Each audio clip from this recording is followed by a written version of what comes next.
What is up, everyone, and welcome back to Across the Board, NFL edition, sponsored by MoneyBall Metrics. You have your two hosts back together again. We have JD back in the saddle, back from his lovely anniversary break he had. Very short, but he still dropped picks in here and was here every day to cheer us on in the chat. JD, we missed you. Welcome back. I know you've been killing it since you've been gone. Everyone was in here in the comments gassing up your record, talking, I believe, what'd you go? A plus 10 unit 2 days ago, something crazy, 9.98. So welcome back. The people are excited to have your winners today. And below us, we have our MMA expert, our NFL expert, our pretty much everything expert. We have Ben from We Beat the Spread. Ben, excited to have you on today. First, we're going to go to JD, and people in the chat comments are already saying, happy anniversary, JD. JD, how was your couple days off, and how are you doing? Welcome back. Great, man. Yeah. Everything went extremely well. It was some great, actually, time off. But I'm back now, and we have a ton of sports on. So let's fucking go. JD heard the Yankees clinched, and he had to get in here to hype up his Yankees. We're excited to have you back. Ben, how are you today, my friend? Doing great. Had a nice little 5-0 sweep on NFL last night. Went 1-1 in the other sports. But 5-0 in NFL, so that feels great going into the weekend, of course, which we will be covering today, of a packed Saturday UFC slate. Actually, a pretty good fight night card. And then, of course, NFL on Sunday with another early game. But I don't think we're covering that one anymore. So we can't cover that game. we always give you guys at least 5 breakdowns. That's the goal of this show. But this is the NFL edition, and we have 2 Game 5 MLBs that we're definitely going to go over. You guys know we couldn't leave you hanging and not go over the 2 MLB games. So we did knock off the worst game on the slate, which was that disgusting 9:30 a.m. in London game. Ben, good transition. You said we have a big UFC card this week. We have a big slate. You want to go over it? What do you got cooking for the Discord? We do. So the first one I actually want to cover here is going to be a little bit of a juicy play, but I do think it's one that will come through for us. And you know what? Actually, just deciding this live, I'm actually not going to make it juicy because I don't want to give you guys that. I was going to say Chidi Njokuani by money line, and that's just too juicy for you guys. And I want to give you guys a good plus money one, so I'm switching it to buy KO because I really like Chidi Njokuani's move down to welterweight here. He did debut at welterweight in his last fight against Reese McGee. He had a successful one. It was a split decision. It was a close fight. I thought he won it. I don't think it should have been split. But I really liked the move for him. He was kind of struggling at middleweight. He has the power, and just seeing that extra movement of him kind of dropping down that 15 pounds, I thought he looked good. So I really like him here in this spot. I think he has a kind of a chance to make a run here because Jared Gooden is not very good, no pun intended. He's just really struggled in the UFC. His only UFC wins, Wellington Turman, he just has not been good in the UFC. Yep. And then his only other UFC win was against Nicolas Stolze, and he was also very bad in the UFC. Other than that, he does not have a win in the UFC. He was kind of bouncing around. It's his second stint now in the promotion, which doesn't look like he's going to pick up much footing. This feels kind of like a setup fight for me for Chidi Njokuani because this is a very winnable stylistic matchup for him because he has a lot of reach for a welterweight. He already had a decent reach even at middleweight. But now that he's dropping down, he has an 80-inch reach. He's going to have that reach advantage there. So I really think he can find the knockout. He has the power for it, and we're seeing the speed tick up now with that move down. So plus 175 for Chidi Njokuani. He's on the main card. And then the second one, just covering this one really quick, I love the main event to end by submission. I really think this is a good spot. You have Tatsuro Taira and Brandon Royval, who Taira actually is coming off back-to-back knockout wins. But for flyweights, you don't typically see that. He does have some explosive power. But I really do think that this fight will end by submission. And you can get that at plus 125 right now on FanDuel. So 2+ money plays there. Royval's a great submission artist. He has, 9 submission wins to his name. I was trying to remember it off the top of my head, but I couldn't. Taira's also a great submission specialist. They both average over 1 submission garnered every 15 minutes in their fights. So this one will also be 5 rounds as a main event, which gives us 2 more rounds to maybe find that submission. So I love that one at plus money. So there you guys go, 2+ money plays.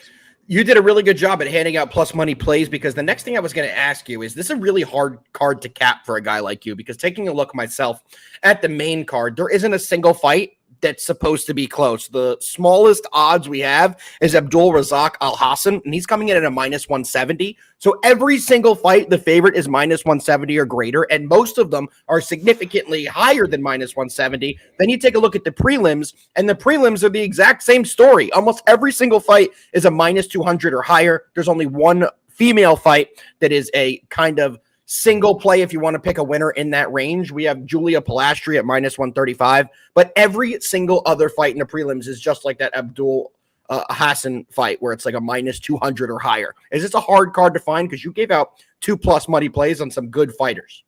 Yeah, the thing about betting on fights is you don't really get a spread. I mean, technically there is a point spread. That's if it goes to decision or they finish. But you don't get typical sports spreads where you can kind of, not take money lines and take that spread to get minus 110s. So I think in UFC, especially on a card like this, you have to either put together a few of your favorite kind of heavy favorites and bring it down to even money or usually plus. I wouldn't say parlay UFC favorites to get to anything minus money. I'd always say try and get to plus money. Or you take what I did on Njokuani and you take props or like the Tyra fight. I think Tyra probably wins by submission, but I'm just covering myself there by taking both, and it's still plus 125. So I like that one a lot. So you got to kind of look at those props to get to plus money, because preferably you want to be playing plus money in UFC.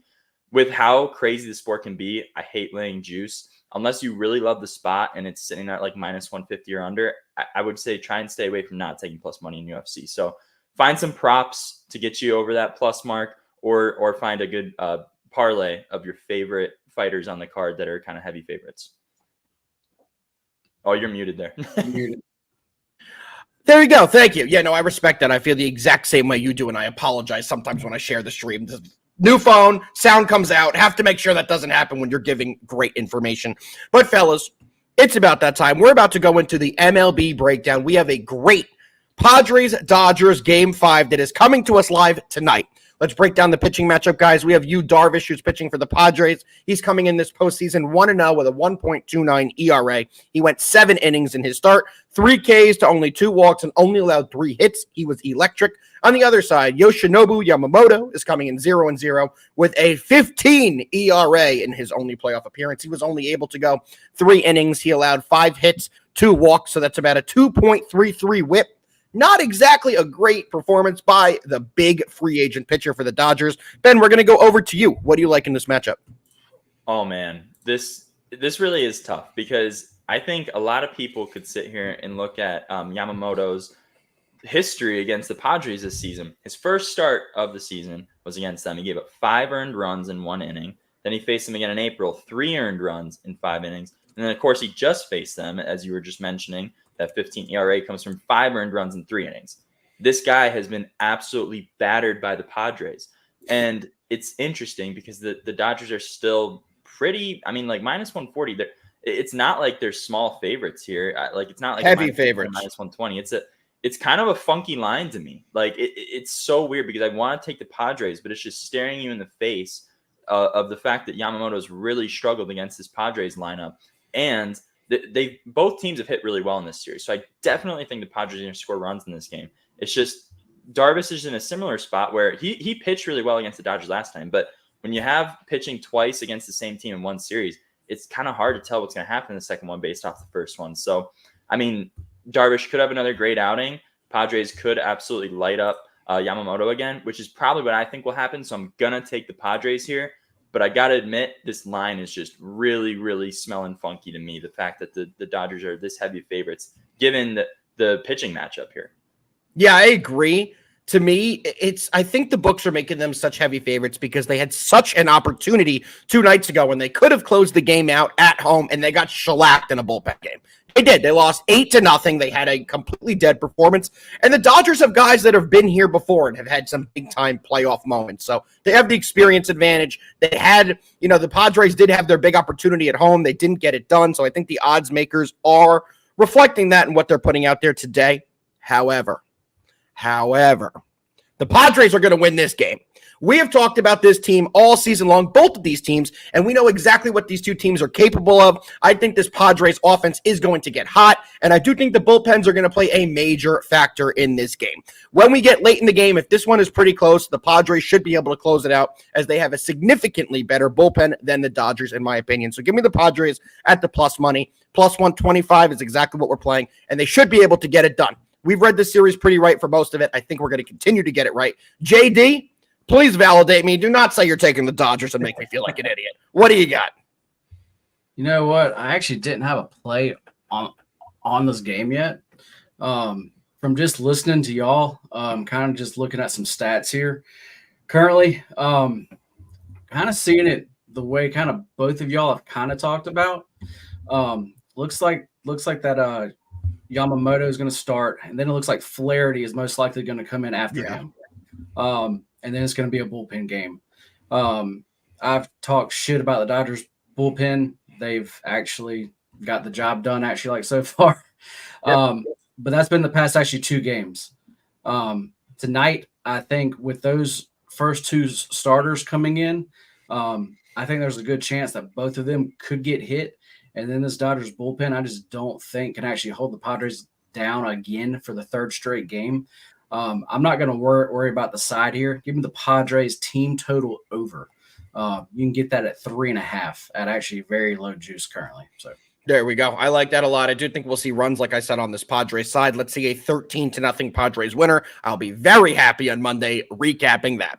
Let's keep it moving, fellas, right along to the second Game 5 that we have. This is coming to us tomorrow night. We have the Tigers, who are going back to Cleveland, and a chance to take on the Guardians in a pivotal Game 5. There's only one pitcher who's been announced in this game. There's only one pitcher basically everyone's been waiting to see who was going to pitch this game, and it is Tariq Skubal, who will be the Cy Young winner. This guy has been unbelievable. In 2 starts in the postseason, he is coming in 1-0. They have won both games that he has started. He has 13 innings pitched, only 7 hits allowed, and only 1 walk. He has 14 strikeouts in 13 innings. The guy has been unbelievable. He has a 0.62 whip. Guardians have yet to name a starter, but man, the Tigers had a shot last night to close this out. They had a late lead in this game. I believe it was in the top of the 8th when the Guardians came back and took the lead back from the Tigers. So this one's an interesting one. Ben, what do you think is going to happen, even though we don't have the Guardians starter quite yet? Yeah, this is tough, obviously, because we don't know who's starting, but it could be a bullpen game. They could try and force someone, but I really think it doesn't matter. I mean, I hate to say it because it just sounds so square, but it's just like Skubal, Cy Young, he's delivered in the postseason. I think a lot of people were kind of questioning, like, how's he going to look coming into the postseason because he doesn't have a ton of experience. And then he just was lights out in 2 starts against 2 good lineups. Like, Houston's a good lineup. Cleveland, it was a good lineup for most of the season until this series where they kind of offensively died. And then he's just shut him out, 13 innings, no runs allowed. So it's just like, I really think he can just continue to dominate them because he's pitched good against them all season in his starts. When we were breaking this down in his first game against them of this series, I was mentioning how he gave up 10 hits in his start before Cleveland coming into this one, and he only still gave up 1 run. Like, they got 10 hits on him in 7 innings, and they still could only muster 1 run, meaning when they had runners in scoring position, Skubal was just like, I'm going to strike you out. I'm going to get out of this inning, which is what we saw in his first start against him in game 1, too. It's like you almost can't get runs unless you're going to hit solo shots, which Skubal also doesn't give up many home runs. So it's just so hard to score on this guy because he really dials it in with runners in scoring position as well. So I think he'll shut him down again. I do think they're going to win this one again behind him. I love Detroit to win Game 5, especially when you see that TBD. Never a good sign if they're going to go with a bullpen game. Now, given Cleveland did have one of the best bullpens during the regular season, you do got to keep that in mind. But Absolutely. Their offense, especially in this series, has just been so back and forth, inconsistent coming down the later stretch of the season and in this series where we've seen them shut out twice, and then they put up 7 runs in one game, and then they were able to win last night with a late comeback. But other than that, their offense is too inconsistent for me to like anything with them. So I'm taking Detroit to close it out, Game 5, keep that Cinderella story going. I'm in the exact same boat you are. It's an interesting total in this game. It's all the way down to a 6. However, I'm still not comfortable taking that because we could see this one potentially staying at a 3-1 low score, 2-1. If you're going to tell me the Guardians are going to throw a bullpen game to try and match a start from a guy like Tariq Skubal, that's such a disadvantage. And they don't exactly have the best lineup ever to make up for it. They have some guys They definitely have some guys. Stephen Kwan is unbelievable. Ramirez is unbelievable. But besides that, they have an average lineup. And going up against Tariq Skubal, who's probably going to give them 6-7 immaculate innings, great innings, pitching great. I expect that out of a guy like him now. We weren't sure how he was going to perform in the postseason. Ben put it perfectly. But he came in here and has shown that he's the exact same guy, maybe even slightly better when the pressure is turned up. He is the real deal. And he's shown that all postseason long. I think they're going to get it done. Give me the Tigers on the money line. They're giving you the road team as a -125 favorite. Should tell you everything you need to know about this game. I do think the books are trying to get people to take the Guardians. They were one of the best teams all year. They've been great at home. However, the Tigers feel like the Mets of the AL. They just feel like they're that team that has a lot of power with them right now. They have a lot of momentum going into the playoffs, and I do expect them to perform big here. So give me the Tigers on the money line at a -125, my official play, to see who gets the opportunity to lose to the New York Yankees in the ALCS. JD, what do you like? Yeah, y'all both had great points there. Without knowing who's going to start or exactly what they're going to do with this game as far as numbers, I actually can't really run those yet. But for me, this is definitely going to be a Tigers play. As far as numbers, I really don't care actually what they say. For me, this is Tigers. If you look, you can already see the Tigers in the first 5. They're actually favored more in like the -145 range. As far as actually Skubal goes, his actual leash, I think it's gonna be long. They're gonna let him just go out there and throw it. Oh yeah, yeah. So, the bullpen, I'm not thinking they're gonna have a lot to really do there. But the bullpen's arms have been mostly good. So I am going to be taking the Tigers on the full game here.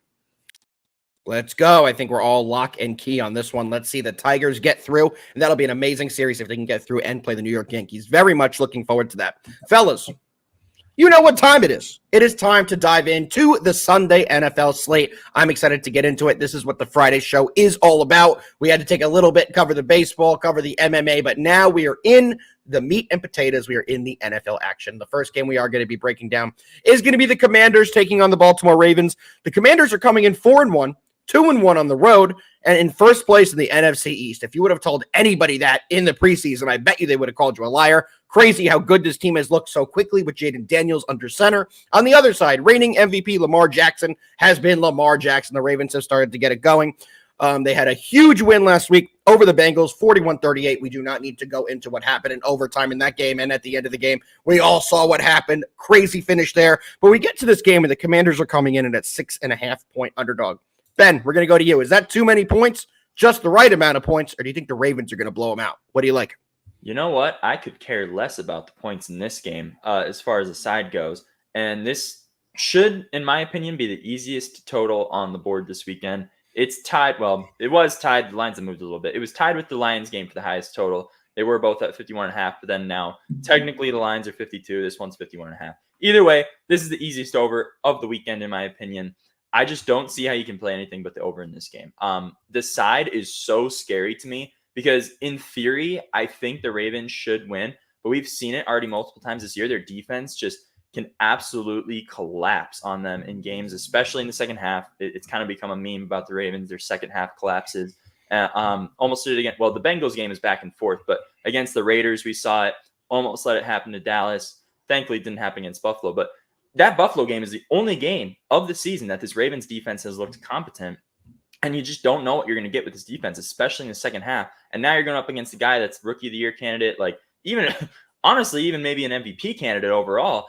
Unbelievable. Daniels, who looks pretty much unstoppable. And you consider the fact that both offenses play into the weakness of each other's defense.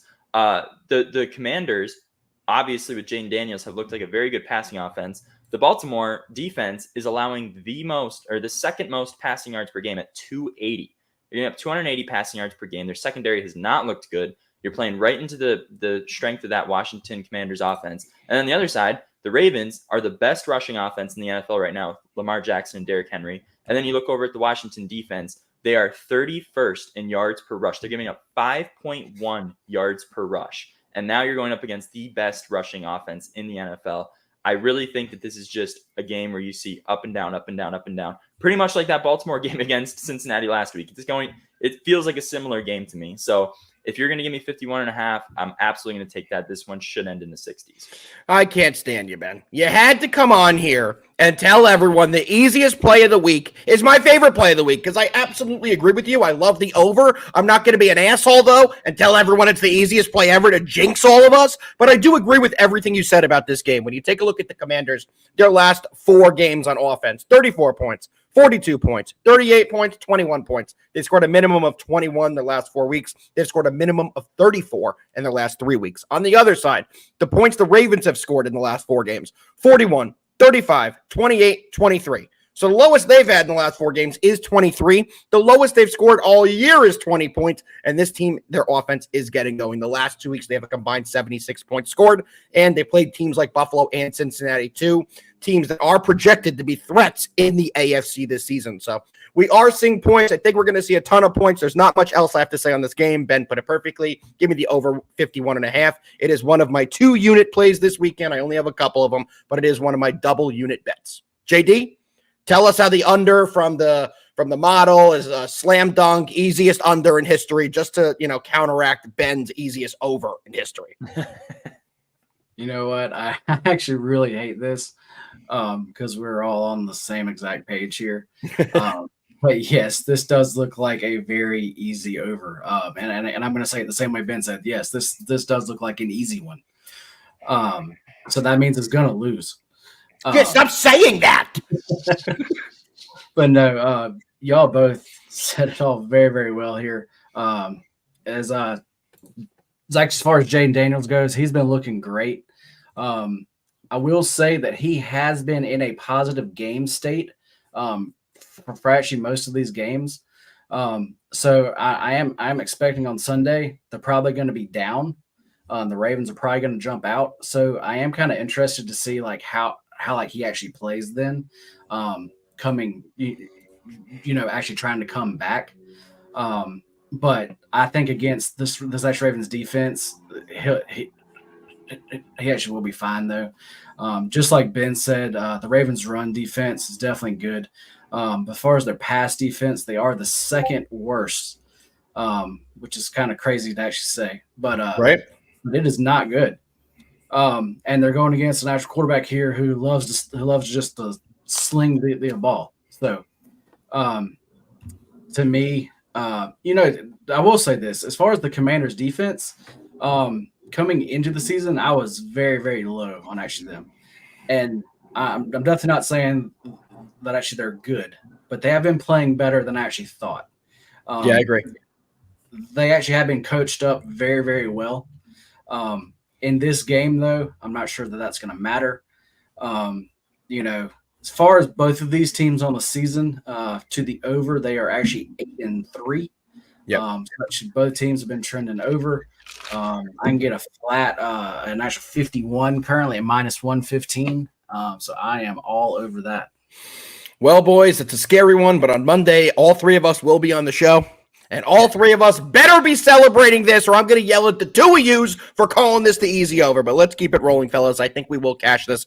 This one looks like a clear over. They can't really set the total much higher than 51.5. You just can't in the NFL. So I think they have it basically as high as they're going to go. And that tells you a lot there as well. So let's see a lot of points in this game. Speaking of a lot of points, the next game we're going to be going over is a Tampa Bay Bucs game. And if you know anything about this team, this defense has given up a ton of points over the last few weeks, even over the entire season. They've given up a lot of points. The Saints, on the other hand, first 2 weeks of the year, they beat a pretty lousy Carolina team by 1 million. They beat the Cowboys, who aren't the Cowboys, and everyone wanted to call Derek Carr the potential MVP. This team is going to win the Super Bowl, and it has gone downhill since those first 2 weeks. They have lost 3 consecutive games. They got blown out by the Chiefs. They had a close one against the Falcons, and they lost to the Eagles, who are also not a great team themselves this year. Ben, we're going to go over to you. 3-2 are the Bucs. 2-3 are the Saints. In divisional game, what do you got? Yeah. If this was healthy team versus healthy team, I think this would be, and we had the same spread, which we wouldn't. But if you gave me Saints plus 3.5 with the healthy Saints team, I would be taking this one all day. However, leading receiver out, your dynamic dual threat running back, questionable, might play, but banged up. And at this point, I think they should sit him when you consider their other injuries and kind of punt this. You shouldn't give a game away because you only get 17. That's It's crazy. not the same as like baseball or anything. You can't give a game away. But when you consider that he's already injured and you have your leading receiver out, you have a banged up O-line, Derek Carr is probably not going to play. We're probably going to see Spencer Rattler.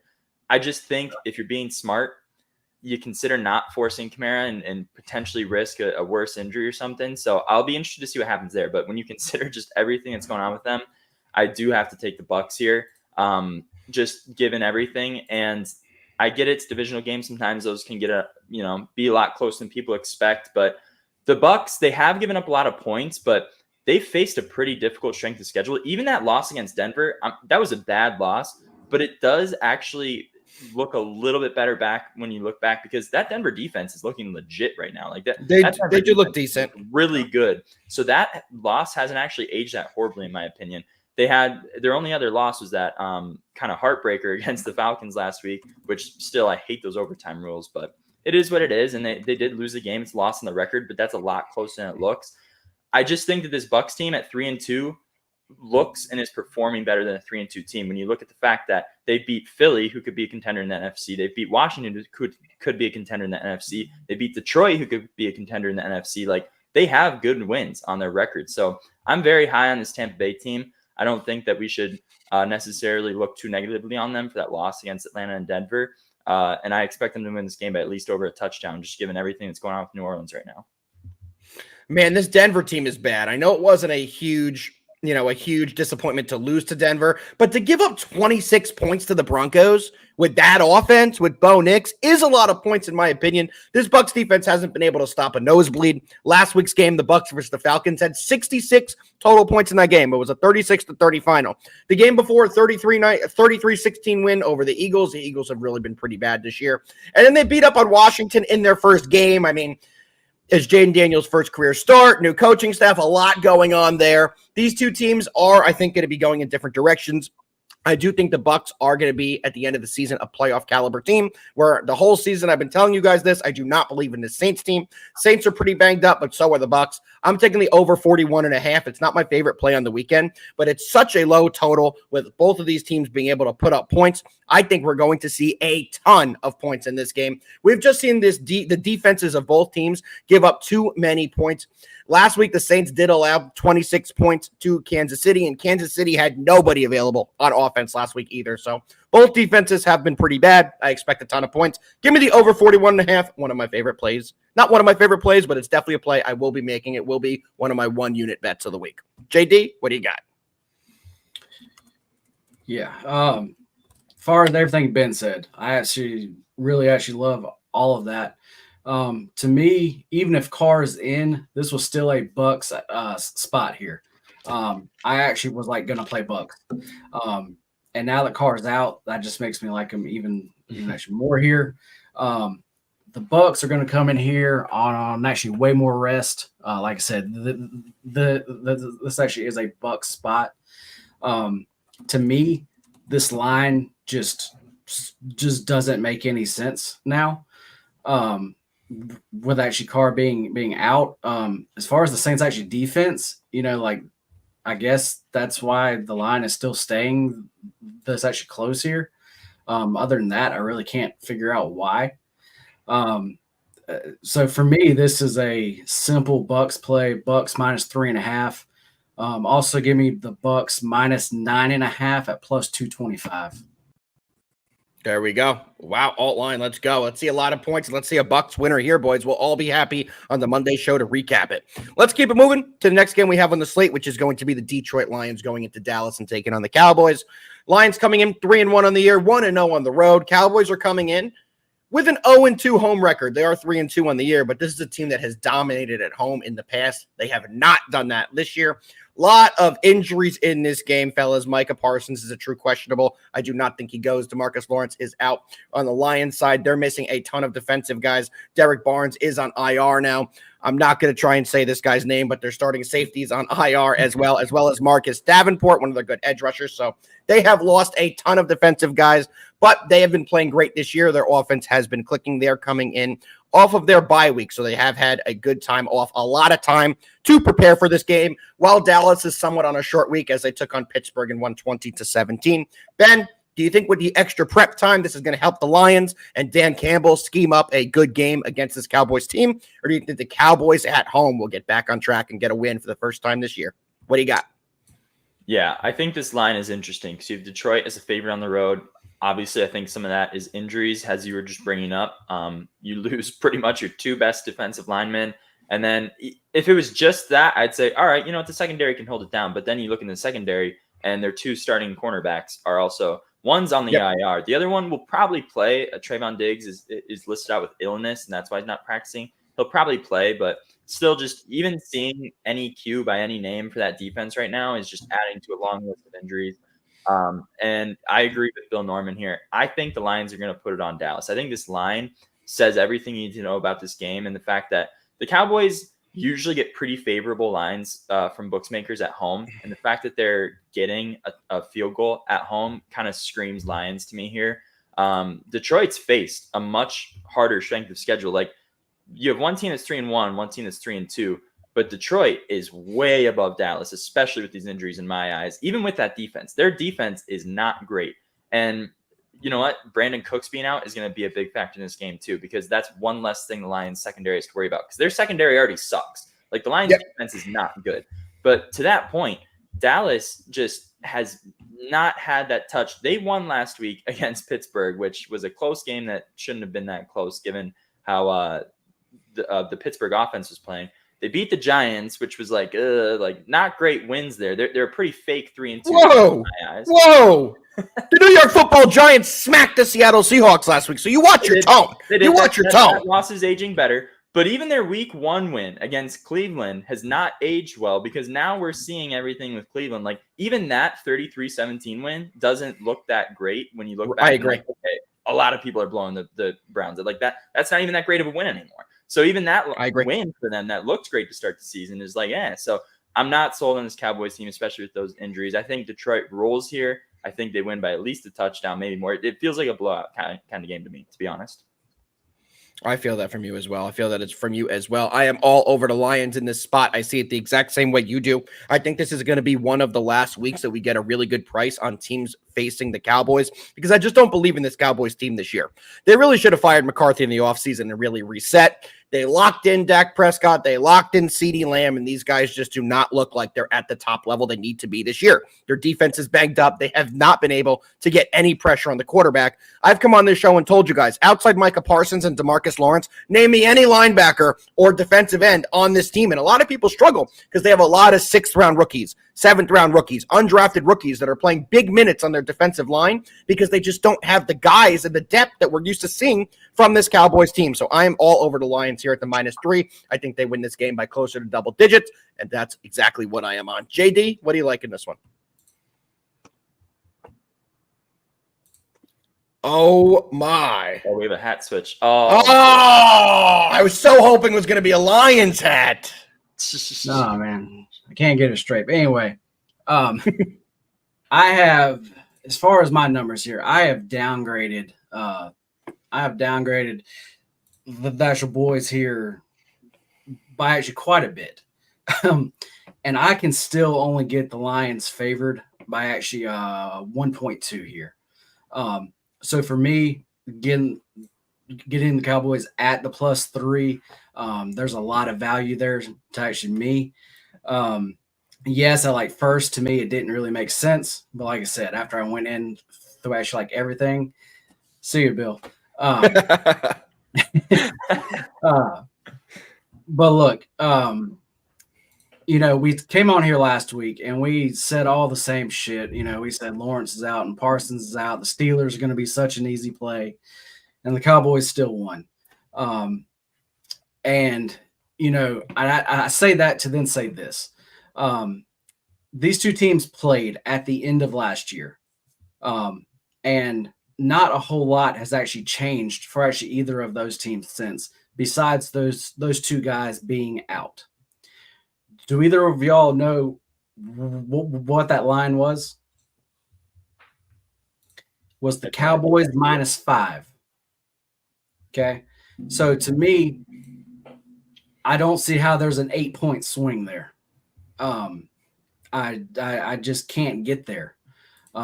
So for me, it is not going to be a popular play. It's probably going to be a very, very sweaty play. But I have to be on the Cowboys at actually +3 here. I respect it, and I'm happy that we have some disagreement on the show because we know at least one of us is going to win this freaking game then, but it should be a great one. Lions-Cowboys should be an awesome game. I'm excited for this one. But fellas, it is time to get into the game that everybody wants us to break down, the biggest game of the millennium, which is the Cincinnati Bengals going into New York and taking on the Giants on a Giants win streak.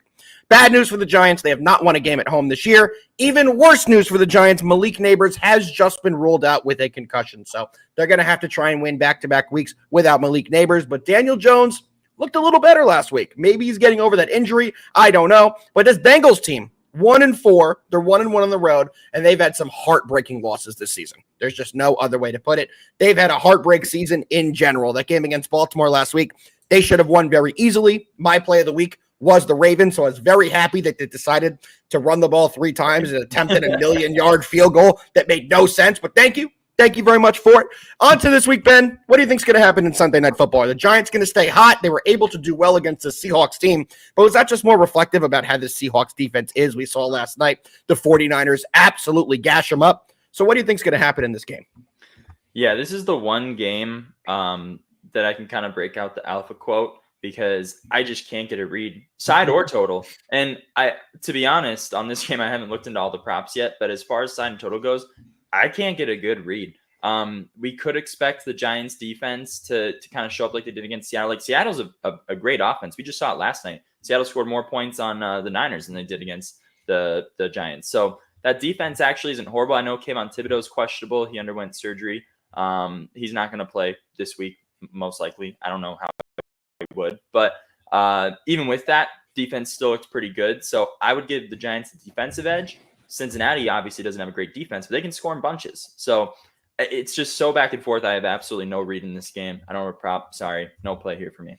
There's not many props out yet, and from everything you just kind of said, Ben, it does make me feel a little bit better about my play. You guys know me. There ain't a chance in hell that I'm backing my Giants. If they win, that makes me happy. I'm not backing them, and there's nothing that really should give you any indication to back them. Besides last week in the Seahawks game, they did look great, but personally, I think that was more of a fluke. I think the Seahawks were overlooking the Giants, looking more to the Thursday matchup against the 49ers, so I'm not taking too much away from that game. However, Ben, you did say that this Bengals defense is pretty bad. The Giants offense is starting to get a little bit better, and the Giants defense is pretty bad. There's no other way to put it. Outside the Giants defensive line, they're pretty weak. Banks has been good in the corner position, but outside of that, they are pretty weak.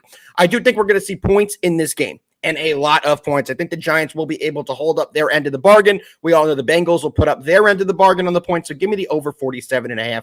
I think this Giants offense is starting to get it going. Tyrone Tracy should be the lead back this week. He looked fantastic, the 4th-round running back for the Giants last week. So let's see points, and let's see a lot of them early. Give me the over 47.5. JD, what you got? Yeah, as far as this Bengals team, they're not as bad as their record shows. In my opinion, they really should have 2 more wins. The actual Chiefs game, they really should have won that. And actually in the Ravens game, they actually really should have won that one too. As far as their defense goes, that is definitely what is actually holding them back. As far as their offense, it is clicking. They are just moving that actual ball. To me, this is, when I first looked at it Monday, this really was going to be a Giants spot here. But with the people that actually they have out, though, I just can't back them. Then on the other side, I just said the Bengals, they are better than what the record shows. That defense, though, I still can't completely trust them, though. And they're hurt.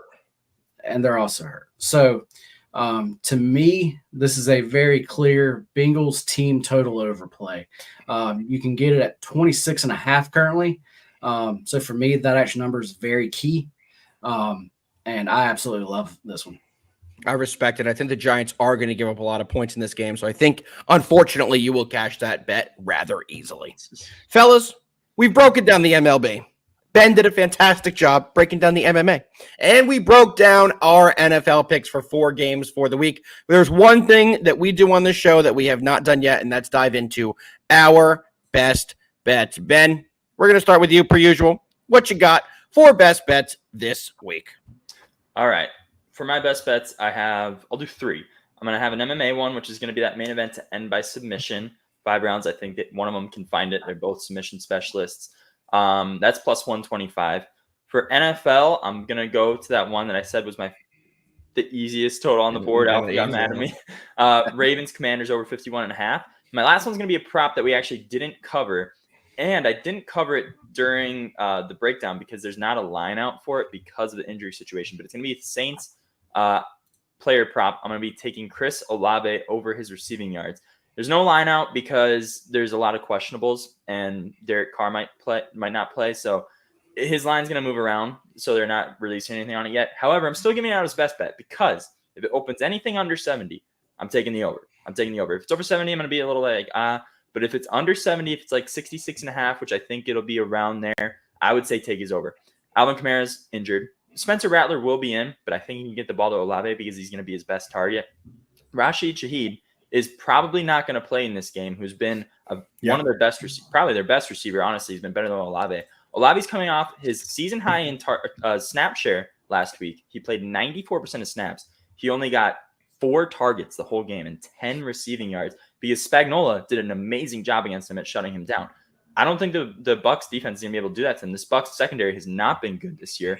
They're allowing the 6th most receiving yards to wide receivers, and their secondary just in general hasn't been good. And then you add in the fact that Antoine Winfield, their best probably guy in the secondary, is probably not going to play in this game. He's questionable still, but I don't think he's going to go. And if he does, he won't be 100%. Jordan Whitehead, their other safety, is also injured. So really bad situation for this Bucs secondary. I love this Olave prop. And the only reason I didn't give it out is because there's no line. If it opens under 70, hammer the over. Olave will have a bounce back game this week against this Bucs defense, whether it's Carr or Rattler, and he should clear 75 easy. I would ladder it up. He might be in the triple digits. I respect that. So you think this weekend we're going to see the first bite from the Rattler snake? I respect that. The Rattler's going to be good. I think he's going to have a good career, and he's looked good in the preseason. So I think this may help the Saints team for this week. I'm going to dive into my best bets for the day. Guys, first one we're going to is Tariq Skubal and the Detroit Tigers. That game is tomorrow at minus 120. I do think they get that done rather easily. Second one is Ben's easiest bet of the year, the over 51.5 in the Commanders and Ravens. Third and final bet, we are going to be taking the Lions minus 3. I'm sorry, JD. Next week, you got to get a Lions hat so you can call on them. That's exactly my 3 that I am playing. JD, the king of JDs, back on the show, back for best bets. The people are here for you. What do you got? You know what? I think I'm going to give out more best bets today than I ever have. Wow. Oh, boy. Let's start with tonight. Let's go with the Padres team total over 3.5 at minus 110. Then let's jump over to Sunday. Let's go with the Commanders and the Ravens. Let's take that over 51 at actually minus 110. The Bucs game, love that one. Give me the minus 3.5 there. You can get that at even money currently. And actually, like I also said during the breakdown, I actually would take alt lines there. And then also really love, I have to do it. Give me the Bengals team total over 26.5 at actually minus 105. Yeah, let's give out the Bengals. Everyone wants to see the Bengals do good. Very good. Fantastic show today, fellas. We gave out all the picks. It's been an absolute blast. We will be the 3 guys back with you on Monday to talk about how well we did, which teams are going to be playing in the CS series of the MLB, and to get into the Monday night baseball game. JD, as we do every day on the show, say goodbye to the people. It's actually Friday, guys, so I have to do it. Cheers. Let's all have a great time, and let's have some winners. Let's win, let's have a good time, and let's keep cashing. We appreciate every single one of you. Jump into the MoneyBall Metrics Discord. I can't say that enough. It's free to join. Get in here, and let's have some fun. We'll see you Monday.